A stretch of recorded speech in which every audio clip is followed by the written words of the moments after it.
அனைவருக்கும் வணக்கம். நம்ம இப்போ இந்த வீடியோவில் டைப்ஸ் ஆஃப் ஃபயர் எக்ஸ்டிங்விஷர் மற்றும் கிளாஸஸ் ஆஃப் ஃபயர்ஸ் பற்றி மிக தெளிவாகவும் டீட்டெயில்டாகவும் பார்க்க இருக்கோம். இப்போ ஃபயர் எக்ஸ்டிங்விஷர் அப்படின்னு எடுத்துக்கிட்டிங்கன்னா எல்லாரும் நினைக்கிறது என்னென்னா, இது ஏதோ தொழிற்சாலையில் பணிபுரியக்கூடிய நபர்களுக்கு மட்டும்தான் இதை பற்றி தெரிஞ்சு வச்சுக்கணும், மற்றபடி பொதுமக்கள் எல்லாரும் இதை தெரிஞ்சு வச்சுக்க வேண்டிய அவசியம் கிடையாது அப்படின்னு நினைக்கிறோம். ஆனால் இன்றைய காலகட்டத்தில் எங்கு வேண்டுமானாலும் தீ விபத்து ஏற்படலாம். அதற்கான வழிமுறைகளை, அதாவது தீயை அணைக்க வேண்டிய வழிமுறைகளை நீங்கள் கட்டாயமாக தெரிஞ்சு வச்சுக்கிட்டிங்கன்னா அந்த அவசர கால நேரத்தில் மிகவும் உறுதுணையாக இருக்கும். அதனால் எல்லா தரப்பு மக்களும், அதாவது இண்டஸ்ட்ரியல் பீப்புளாக இருக்கலாம், எஜுகேஷ்னல் லைனில் இருக்கலாம், சாதாரண பொதுமக்களாக இருக்கலாம், எல்லோருமே இந்த ஃபயர் அப்படிங்கிற விஷயத்தில் கண்டிப்பாக சில அறிவுரைகளை தெரிஞ்சு வச்சுக்கிறது மிகவும் அவசியமாக சொல்லப்படுது. ஏன்னா அந்த பர்டிகுலர் நபர் தான் அந்த தீயை கட்டுப்படுத்த வேண்டும் அப்படின்னா அதற்குள்ள அந்த விபத்தானது பேர் விபத்தாக மாறுறதுக்கான வாய்ப்புகள் மிக அதிகமாக இருக்குது. அதனால் ஏற்கனவே நம்ம சொன்ன மாதிரி எல்லா தரப்பு மக்களும் இந்த ஃபயரை தெரிஞ்சு வச்சுருக்கணும். அந்த தீயோட வகையை முதல்ல தெரிஞ்சு வச்சுக்கணும். அந்த வகைப்படுத்தப்பட்ட தீக்கு எந்த வகையான ஃபயர் எக்ஸ்டிங்விஷர், அதாவது தீயணைப்பானை பயன்படுத்தி அந்த தீயை அணைக்க வேண்டுங்கிறத நீங்கள் மிகவும் தெளிவுடன் மற்றும் பயிற்சியுடன் தெரிந்து வச்சிருக்கிறது மிகவும் அவசியமாக இன்றைய காலத்தில் தேவைப்படுற விஷயம். எனவே முதல்ல நம்ம டைப்ஸ் ஆஃப் ஃபயர் எக்ஸ்டிங்விஷரை பற்றி தெரிஞ்சுப்போம். அதில் முதல் வகை வாட்டர் டைப் ஃபயர் எக்ஸ்டிங்விஷர். இப்போ ஒரு ஃபயர் எக்ஸ்டிங்விஷர் அப்படின்னா அதனுடைய கலரிங் கோடை நீங்கள் கண்டிப்பாக தெரிஞ்சு வச்சுருக்கணும். இப்போ வாட்டர் டைப் ஃபயர் எக்ஸ்டிங்விஷரில் இந்த வாட்டருங்கிற லெட்டர் எழுதியிருக்க இடத்துல நீங்கள் பார்த்தீங்கன்னா தெரியும், அதனுடைய பேக்ரவுண்டு கலரிங் கோடு பார்த்தீங்கன்னா ரெட்டில் கொடுத்துருக்காங்க. அப்போ இந்த வாட்டர் டைப் ஃபயர் எக்ஸ்டிங்விஷரை நீங்கள் ஐடென்டிஃபை பண்ணுறது அந்த கலரிங் கோடு, அதாவது ரெட் கலரை வச்சு நீங்கள் ஐடென்டிஃபை பண்ணலாம். இந்த டைப் ஆஃப் ஃபயர் எக்ஸ்டிங்விஷர் மெயினாக எதற்கு பயன்படுத்தப்படுது அப்படின்னு பார்த்தீங்கன்னா, வுட்டு, பேப்பர், டெக்ஸ்டைல் அதுக்கு சம்மந்தப்பட்ட பொருள்கள் தீ பற்றிக்கிச்சின்னா அந்த தீயை அணைக்கிறதுக்கு இந்த வாட்டர் டைப் ஃபயர் எக்ஸ்டிங்விஷரை நீங்கள் பயன்படுத்தலாம். இது இந்த வகையான தீயை எப்படி வகைப்படுத்துகிறாங்கன்னா, இது கிளாஸ் ஏ ஃபயர் அப்படின்னு சொல்கிறாங்க. இப்போ இந்த சிம்பிள் போட்டிருக்காங்க பாருங்கள், அதில் உங்களுக்கு நன்றாக தெரியும். இந்த கிளாஸ் ஏ ஃபயர் அப்படிங்கிறது எதெல்லாம் எக்ஸாம்பிள் கொடுத்துருக்காங்கன்னா, வுட்டு, பேப்பர், டெக்ஸ்டைல்ஸு. அப்போ இதற்கு இந்த வாட்டர் டைப் ஃபயர் எக்ஸ்டிங்விஷரை பயன்படுத்தலாம். இந்த டைப் ஆஃப் ஃபயர் எக்ஸ்டிங்விஷரை நீங்கள் எதற்கு பயன்படுத்தக்கூடாது அப்படின்னு பார்த்தீங்கன்னா, கிளாஸ் பி ஃபயர்ஸு மற்றும் கிளாஸ் இ ஃபயர்ஸ், அதாவது லைவ் எலக்ட்ரிக்கல் எக்யூப்மெண்ட் ஃபயர் தான் கிளாஸ் இ ஃபயர் அப்படின்னு சொல்லுவாங்க. அதனால் நம்ம இந்த வாட்டர் டைப் ஃபயர் எக்ஸ்டிங்விஷரை கண்டிப்பாக கிளாஸ் பி மற்றும் கிளாஸ் இ ஃபயருக்கு பயன்படுத்தவே கூடாது. அதாவது flammable liquids, petrol, diesel, kerosene போன்ற பொருள்களால் ஏற்படக்கூடிய தீ விபத்தின் போது வாட்டர் டைப் ஃபயர் எக்ஸ்டிங்விஷரை பயன்படுத்தவே கூடாது. அதற்கப்புறம் இந்த லைவ் எலக்ட்ரிக்கல் எக்யூப்மெண்ட்ஸ், உதாரணமாக ஜென்ரேட்டர்ஸ் மற்றும் கம்ப்யூட்டர்ஸு, அதாவது மின்சாரம் இருக்கக்கூடிய பொருள் மீது இந்த வாட்டர் டைப் ஃபயர் எக்ஸ்டிங்விஷரை கண்டிப்பாக பயன்படுத்தவே கூடாது. அதனால் தீ விபத்து மிகப்பெரிய விபத்தாக மாறுறதுக்கான வாய்ப்புகள் அதிகம். இந்த இரண்டாவது டைப் ஆஃப் ஃபயர் எக்ஸ்டிங்விஷர் என்னன்னு பார்த்தீங்கன்னா, ஃபோம் டைப் ஃபயர் எக்ஸ்டிங்விஷர். இதனுடைய கலரிங் கோடை கவனிச்சிங்கன்னா உங்களுக்கு தெரியும். அதாவது சாக்லேட் கலர், இந்த ஃபோம்னு எழுதியிருக்கிற லெட்டருக்கு பேக்ரவுண்ட் கலர் பார்த்தீங்கன்னா சந்தனம் கலந்த இந்த சாக்லேட் கலரில் அந்த ஃபயர் எக்ஸ்டிங்விஷர் கலரிங் கோட் பண்ணியிருப்பாங்க. இந்த டைப் ஆஃப், அதாவது ஃபோம் டைப் ஃபயர் எக்ஸ்டிங்விஷர் எதற்கெல்லாம் யூஸ் பண்ணலாம் அப்படின்னு பார்த்தீங்கன்னா, கிளாஸ் ஏ மற்றும் கிளாஸ் பி ஃபயர்ஸ்க்கு யூஸ் பண்ணலாம். கிளாஸ் ஏ ஃபயர்னால் ஏற்கனவே நம்ம பார்த்த மாதிரி தான், wood, paper, textiles. Class B ஃபயருங்கிறது ஃப்ளேமபிள் லிக்விட்ஸ், அதாவது பெட்ரோல், டீசல் இது சம்மந்தமாக ஏற்படக்கூடிய தீ விபத்துக்கு இந்த ஃபோம் டைப் ஃபயர் எக்ஸ்டிங்விஷரை பயன்படுத்தலாம்னு இங்கே மென்ஷன் பண்ணியிருக்காங்க. கண்டிப்பாக இந்த ஃபோம் டைப் ஃபயர் எக்ஸ்டிங்விஷரை எதற்கெல்லாம் பயன்படுத்தக்கூடாதுன்னா, இங்கே கவனிச்சிங்கன்னா தெரியும், பாட்டமில் two not use on live electrical எக்யூப்மெண்ட்டுக்கு இந்த ஃபோம் டைப் ஃபயர் எக்ஸ்டிங்விஷரை கண்டிப்பாக பயன்படுத்தக்கூடாதுன்னு சொல்லியிருக்காங்க. இது இரண்டாவது டைப்பு ஃபயர் எக்ஸ்டிங்விஷர், அதாவது ஃபோம் டைப் ஃபயர் எக்ஸ்டிங்விஷர்னு வகைப்படுத்தியிருக்காங்க. அதற்கு அடுத்தபடியாக நம்ம ட்ரை பவுடர் ஃபயர் எக்ஸ்டிங்விஷரை பற்றி பார்க்க போகிறோம். இந்த ட்ரை பவுடர் ஃபயர் எக்ஸ்டிங்விஷரில் நீங்கள் தெரிஞ்சிக்க வேண்டிய விஷயம் இதனுடைய கலரிங் கோட். அதாவது ட்ரை பவுடர்னு எழுதியிருக்க அந்த இடத்த கவனிச்சிங்கன்னா தெரியும். அதனுடைய பேக்ரவுண்டில் ப்ளூ கலரில், அதாவது டார்க் ப்ளூ கலரில் வந்து கலரிங் கோட் பண்ணியிருக்காங்க.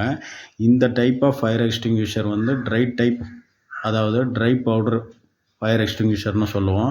இது எதற்கெல்லாம் பயன்படுத்தலாம் அப்படின்னு பார்த்தீங்கன்னா, class A, class B, class C ஃபயர்ஸ்க்கு வந்து யூஸ் பண்ணலாம். ஏற்கனவே நம்ம பார்த்த விஷயந்தான். கிளாஸ் ஏங்கிறது வுட்டு, பேப்பர், டெக்ஸ்டைல்ஸ். கிளாஸ் பிங்கிறது ஃப்ளேமபிள் லிக்யூட்ஸ். கிளாஸ் சி ஃபயர்னா கேசியஸ் ஃபியூவல், அதாவது கேஸ் மூலிமா ஒரு தீ விபத்து ஏற்பட்டுச்சுன்னா அந்த இடத்துல வந்து ட்ரை பவுடர் டைப்பு ஃபயர் எக்ஸ்டிங்விஷரை பயன்படுத்தி அந்த தீயை வந்து நம்ம எளிதில் அணைக்கலாங்கிறது இதனுடைய கூடுதல் விவரம். இன்னும் அதற்கு அடுத்தது கிளாஸ் சி ஃபயருக்கும் இந்த ட்ரை பவுடரை வந்து நம்ம பயன்படுத்தலாம். இப்போ இதை வந்து ட்ரை பவுடரை வந்து நீங்கள் எல்லா விதமான ஃபயர், அதாவது மேக்ஸிமம் ஏ டு சி வரலையும், அதாவது ஏபிசி மற்றும் இ டைப்பு ஃபயருக்கும் வந்து நீங்கள் இந்த ட்ரை பவுடர் ஃபயர் எக்ஸ்டிங்விஷரை பயன்படுத்தி நீங்கள் அந்த ஃபயரை வந்து அணைக்கலாம். லைவ் எலக்ட்ரிக்கல் எக்யூப்மெண்ட் எக்ஸாம்பிள் நீங்கள் பார்த்தீங்கன்னா, இப்போ இந்த ஜென்ரேட்டர்ஸ் மற்றும் இந்த டிவி, கம்ப்யூட்டரு இந்த மாதிரி இடத்துல தீ விபத்து வந்துச்சுன்னா நீங்கள் டைரெக்டாக வந்து இந்த ட்ரை பவுடர் டைப் ஃபயர் எக்ஸ்டிங்விஷரை பயன்படுத்தி அந்த தீயை எளிதாக அணைச்சிடலாம். அதற்கு அடுத்தபடியாக கார்பன் டை ஆக்சைடுங்கிற ஃபயர் எக்ஸ்டிங்விஷர், அதாவது CO2 அப்படின்னு போட்டிருப்பாங்க. அதனுடைய ஃபுல் இது பார்த்திங்கன்னா கார்பன் டை ஆக்சைடுன்னு சொல்லுவோம். இது வந்து எந்த டைப் ஆஃப் ஃபயருக்கு வந்து இதை பயன்படுத்தலான்னு பார்த்தீங்கன்னா, கிளாஸ் பி ஃபயர்ஸ், அதாவது ஃப்ளேமபிள் லிக்யூட், அதாவது பெட்ரோல், டீசல் இந்த மாதிரி இடத்துல தீ பிடிச்சிருச்சு அப்படின்னா அந்த இடத்துல கார்பன் டை ஆக்சைடை யூஸ் பண்ணி நீங்கள் வந்து இந்த தீயை அணைக்கலாம். இந்த வகையான ஃபயர் எக்ஸ்டிங்விஷரை நீங்கள் பொது இடங்களில் நிறைய இடத்துல நீங்கள் பார்த்துருக்கலாம், கார்பன் டை ஆக்சைடு ஃபயர் எக்ஸ்டிங்விஷரை. அதுக்கு அடுத்தபடியாக எலக்ட்ரிக்கல் எக்யூப்மெண்ட், அதாவது லைவில் இருக்கக்கூடிய எலக்ட்ரிக்கல் எக்யூப்மெண்ட்டில் ஃபயர் ஏற்பட்டுச்சுன்னா கண்டிப்பாக நீங்கள் வந்து CO2, அதாவது கார்பன் டை ஆக்சைடு ஃபயர் எக்ஸ்டிங்விஷரை பயன்படுத்தி நீங்கள் வந்து அந்த தீயை அணைக்க முயற்சி பண்ணலாம்.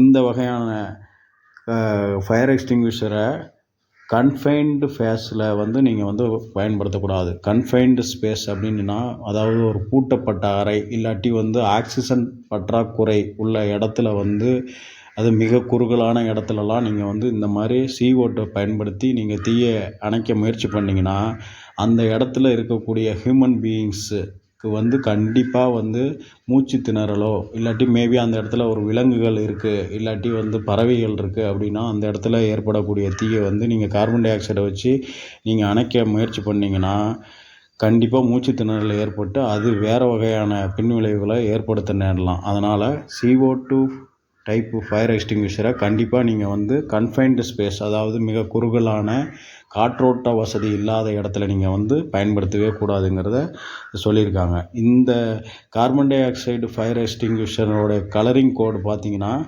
பிளாக்கில் வந்து மென்ஷன் பண்ணியிருப்பாங்க. இந்த கார்பன் டை ஆக்சைடு அப்படிங்கிறத லெட்டருக்கு பேக்ரவுண்டில் பார்த்தீங்கன்னா அது வந்து கருப்பு கலரில் வந்து இந்த ஃபயர் எக்ஸ்டிங்விஷரை கலரிங் கோட் பண்ணியிருக்காங்க. அதற்கு அடுத்தபடியாக நம்ம வந்து தெரிஞ்சுக்கிற ஃபயர் எக்ஸ்டிங்விஷர் வந்து என்னென்னா வெட் கெமிக்கல் ஃபயர் எக்ஸ்டிங்விஷர். வெட் கெமிக்கல் ஃபயர் எக்ஸ்டிங்விஷர், அதாவது இந்த வெட் கெமிக்கல்ங்கிற லெட்டருக்கு பேக்ரவுண்டில் எல்லோ கலரில் கலரிங் கோட் பண்ணியிருக்காங்க. இந்த டைப் ஆஃப் ஃபயர் எக்ஸ்டிங்விஷர் வந்து வெட் கெமிக்கல் ஃபயர் எக்ஸ்டிங்விஷர்னு சொல்லுவோம். இது வந்து கிளாஸ் ஏ, அதாவது வுட்டு, பேப்பர், டெக்ஸ்டைல் அந்த சம்மந்தப்பட்ட ஃபயருக்கு பயன்படுத்தலாம். அதற்கு அடுத்தபடியாக கிளாஸ் எஃப்ங்கிற டைப்பு, அதாவது ஃபுட்டு அப்படிங்கிறத நீங்கள் ஞாபகம் வச்சுக்கிட்டிங்கன்னா தெரியும், குக்கிங் ஆயில் அது சம்மந்தமாக, அதாவது கிச்சனில் ஏற்படக்கூடிய ஃபயரை வந்து தடுக்கிறதுக்கு இந்த வெட் கெமிக்கல் ஃபயரை தான் பயன்படுத்துவாங்க. இதில் வந்து நம்ம வந்து மிக முக்கியமாக தெரிஞ்சிக்க வேண்டிய விஷயம் அதனுடைய கலரிங் கோட். அதை ஒரு தீ விபத்து ஏற்பட்டுருச்சுன்னா உடனே பதட்டப்பட்டு அங்கே இருக்கிற ஏதாவது ஒரு ஃபயர் எக்ஸ்டிங்விஷரை எடுத்து நீங்கள் உடனே எனக்கு தீயை அணைக்க தெரியும்ன்ட்டு நீங்கள் கண்மூடித்தனமாக அணைக்க போகக்கூடாது. என்ன வகையான தீ, அந்த நேரத்தில் உங்களுடைய பிரெயினை வந்து பயன்படுத்தி இது எப்படிப்பட்ட தீ, இது எதற்கான ஃபயர் எக்ஸ்டிங்விஷரில் இதை கட்டுப்படுத்த முடியுங்கிறதெல்லாம் ஒரு கணம் வந்து சிந்தித்து அதை நம்ம வந்து டீல் பண்ண தெரிஞ்சு வச்சுருக்கணும். அதற்கு அடுத்ததாக கிளாஸஸ் ஆஃப் ஃபயர்ஸை பற்றி ஒரு சின்ன அவுட்லைன் நம்ம தெரிஞ்சுக்கிற போகிறோம். இப்போ இங்கே பார்த்தீங்கன்னா உங்களுக்கு தெரியும், ஏற்கனவே நம்ம பார்த்த டைப்ஸ் ஆஃப் ஃபயர் எக்ஸ்டிங்விஷர் தான் இங்கே வந்து கொடுத்துருக்காங்க. இந்த பக்கம் பார்த்தீங்கன்னா water type fire extinguisher red கலரில் கலரிங் கோடு பண்ணியிருக்கு.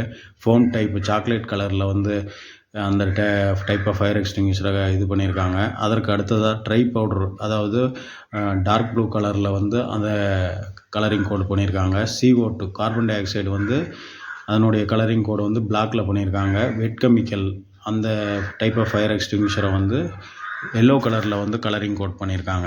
இப்போ இங்கே பார்த்தீங்கன்னா கிளாஸ் A ஃபயர்ஸ் அப்படின்னா அதனுடைய இதில் என்ன சொல்லியிருக்காங்கன்னா கம்பஸ்டிபிள் மெட்டீரியல், அதாவது எக்ஸாம்பிள் பேப்பர், வுட்டு, ஏற்கனவே பார்த்த விஷயந்தான். இருந்தாலும் இந்த கிளாஸ் A ஃபயருக்கு வந்து எந்தெந்த டைப் ஆஃப் ஃபயர் எக்ஸ்டிங்விஷரை யூஸ் பண்ணலாம் அப்படின்னு பார்த்தீங்கன்னா வாட்டர் டைப் ஃபயர் எக்ஸ்டிங்விஷரை யூஸ் பண்ணலாம், ஃபோம் டைப் பண்ணலாம், ட்ரை பவுடர் பண்ணலாம், அடுத்து வெட் கெமிக்கல் பண்ணலாம். அதே நேரத்தில் வந்து CO2 டைப்பு வந்து நம்ம வந்து இந்த இடத்துல பயன்படுத்த மாட்டாங்க. அதுக்கு அடுத்து கிளாஸ் பியில் பார்த்தீங்கன்னா ஒன்று சொல்லியிருக்காங்க, வாட்டர் டைப்பு ஃபயர் எக்ஸ்டிங்விஷரை இங்கே பயன்படுத்தவே கூடாது. அதாவது எக்ஸாம்பிள் பெயிண்ட்டு, பெட்ரோல் இந்த மாதிரி இடத்துல வந்து நீங்கள் வந்து கண்டிப்பாக வந்து வாட்டர் டைப் ஃபயர் எக்ஸ்டிங்விஷரை பயன்படுத்தக்கூடாது. அதற்கு பதிலாக foam type fire extinguisher, dry powder fire extinguisher, CO2 அதாவது கார்பன் டை ஆக்சைடு அதை யூஸ் பண்ணி நீங்கள் வந்து அந்த ஃபயரை வந்து அணைக்கலாம். அதே நேரத்தில் வெட் கெமிக்கல் ஃபயர் எக்ஸ்டிங்விஷரை இங்கே வந்து கிளாஸ் பிக்கு வந்து பயன்படுத்தக்கூடாதுன்னு சொல்லியிருக்காங்க. அதற்கு அடுத்தபடியாக நம்ம தெரிஞ்சிக்க வேண்டிய விஷயம், கிளாஸ் C டைப் ஃபயருக்கு வந்து என்ன மாதிரியான ஃபயர் எக்ஸ்டிங்விஷரை பயன்படுத்தணும்னு பார்த்தீங்கன்னா, இங்கே இருக்கிற 5 டைப்பு ஃபயர் எக்ஸ்டிங்விஷருமே இதில் ஒரே ஒரு டைப்பு ஃபயர் எக்ஸ்டிங்விஷர் தான் இங்கே பயன்படுத்தலான்னு போட்டிருக்கு. மீதி 4 டைப்பும் இங்கே பயன்படுத்தக்கூடாது. கிளாஸ் C அப்படிங்கிறது வந்து ஃப்ளேமபிள் கேஸஸ், அதில் ட்ரை பவுடர் டைப்பு ஃபயர் எக்ஸ்டிங்விஷரை மட்டும்தான் பயன்படுத்தணும். மீதி எந்த டைப்புமே இதில் பயன்படுத்தக்கூடாது. அதுக்கடுத்து class D flammable metal. Class D ஃபயர்னால் ஃப்ளேமபிள் மெட்டலு. அது எக்ஸாம்பிள் பார்த்தீங்கன்னா லித்தியம், பொட்டாசியம். இந்த மெட்டீரியல் வந்து ஆட்டோமேட்டிக்காக வந்து தீ விபத்தும் போது அதுவுமே எரியக்கூடிய தன்மை இருக்கிறதால மிகப்பெரிய தீ விபத்தை உண்டாக்கும். அதனால் இதுக்கு ட்ரை பவுடர் ஃபயர் எக்ஸ்டிங்விஷர் மட்டும்தான் பயன்படுத்தணும்னு நம்ம இங்கே ஆப்ஷன் கொடுத்துருக்காங்க. அதற்கு அடுத்தது கிளாஸ் E. நான் ஏற்கனவே சொன்னேன், கிளாஸ் Eன்னு போடாமல் டைரெக்டாக எலக்ட்ரிக்கல் டைப் ஃபயர் எக்ஸ்டிங்விஷர் அந்த கிளாஸிஃபிகேஷனில் கொடுத்துருக்காங்க. இதில் எலக்ட்ரிக்கல் எக்யூப்மெண்ட் மேபி லைவில் இருக்கலாம், இல்லாட்டி நான் லைவில் இருக்கலாம். அந்த டைப் ஆஃப் ஃபயருக்கு வந்து எக்ஸாம்பிள் வந்து என்ன சொல்லியிருக்காங்கன்னா கம்ப்யூட்டர் மற்றும் ஜென்ரேட்டர் சொல்லியிருக்காங்க. இதற்கு எந்த type of fire extinguisher use பண்ணலாம்னா dry power type and CO2 use பண்ணலாம். CO2 சம்டைம்ஸ் யூஸ் பண்ணக்கூடாது. ஏன்னா ஏற்கனவே நம்ம பார்த்த மாதிரி தான், குறுகலான இடம், ஒரு உயிரினம் இருக்கக்கூடிய இடத்துலலாம் நீங்கள் CO2 அப்ளை பண்ணிங்கன்னா அந்த ஹியூமன் பீயிங்க்கோ இல்லாது விலங்குக்கோ ஏதாவது ப்ராப்ளம் வந்துடும். அதனால் இந்த 2 டைப் ஆஃப் ஃபயர் எக்ஸ்டிங்விஷரை யூஸ் பண்ணலாம். ஆனால் வந்து அந்த இடத்த பொறுத்து நம்ம அதை ரெண்டிலுமே எது பெஸ்ட்டுன்னு சூஸ் பண்ணி அந்த ஃபயரை வந்து நம்ம அணைக்க முடியும். அதற்கு அடுத்து class F type fire extinguisher. F வந்து ஏற்கனவே உங்கள்கிட்ட நான் சொன்னேன், என்னென்னா ஃபுட்டுங்கிற ஞாபகம் வச்சுக்கிங்க. அதாவது ஃபுட்டி ஐட்டம்ஸ், அந்த ஐட்டம் தயாரிக்கக்கூடியது. அதாவது மேபி அது மேக்ஸிமம் கிச்சன் ஏரியாவில் தான் வரும்.